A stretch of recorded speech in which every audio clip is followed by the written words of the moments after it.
1400 વર્ષ જૂનો આ આંબો છે અને આને આખા દેશની અંદર આ એક જ એવું ઝાડ છે એટલે ગુજરાત સરકારે એને હેરિટેજ ટ્રી તરીકે જાહેર કર્યું છે।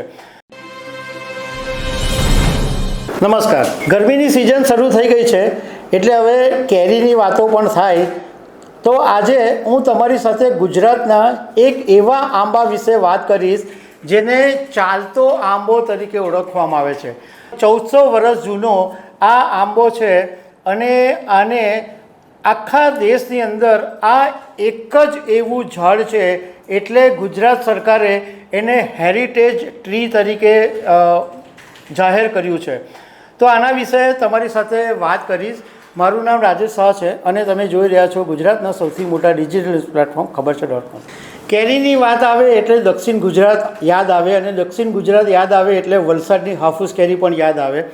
એટલે વલસાડની પાસે આવેલા સંજાણની અંદર એક આંબાનું ઝાડ એવું છે જે 1400 વર્ષ જૂનું છે અને સામાન્ય રીતે જો તમે સાંભળ્યું હોય તો કોઈ પણ ઝાડ હોય અને ખાસ કરીને આંબાનું પણ ઝાડ હોય તો એ એના થડથી ઉપર તરફ વધે, પરંતુ આખા દેશની અંદર આ એક જ ઝાડ એવું છે કે જે ઉપર નથી જતું, એ સાઈડમાં વધે છે અને અત્યાર સુધીમાં એ 20 ફૂટ જેટલું વધી ગયું છે। એટલા માટે આને ચાલતો આંબો એવું નામ આપવામાં આવ્યું છે અને ગુજરાત સરકારે એને હેરિટેજ ટ્રી કીધું છે। 250 વર્ષની અંદર જ આ આંબો 200 મીટર ચાલ્યો હોવાનું ફેમિલી કહે છે। આ જે આંબો છે એ વલ્લીભાઈ અહેમદભાઈ નામના એક ભાઈ છે એમનો છે અને એમના પરિવારના લોકો આ આંબાની સંભાળ કરી રહ્યા છે।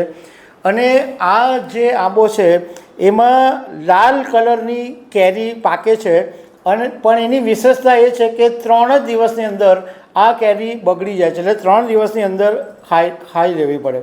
હવે આને હેરિટેજ ટ્રી એટલા માટે જાહેર કરવામાં આવ્યું અને ત્યાં બોર્ડ બી મૂકવામાં આવ્યું છે કે આ આંબાનું જે મુખ્ય થડ છે એમાંથી જમીનને સમાંતર ડાળી જે છે એ જમીનને સમાંતર થાય અને એ જમીનને અડે અને એમાંથી જે મૂળિયા છે એ જમીનમાં નાખે અને એ જમીનમાં નાખે એનાથી નવીન વૃક્ષ તૈયાર થાય, એટલે એક તરફ એક નવું ઝાડ તૈયાર થાય અને બીજું જે અગાઉનું ઝાડ છે એ ઓટોમેટિકલી એની ડાળીઓ અને થડ જે છે એ સુકાઈ જાય, એટલે પેલું જૂનું છે એ સુકાઈ જાય અને આ બાજુ નવું ઊભું થાય। એટલે એવી રીતના આ આંબો આમ આડો સમાંતરે ચાલે છે એવું કહેવામાં આવે અને એના માટે આવું બોર્ડ બી મૂકવામાં આવ્યું છે કે ચાલતો આંબો।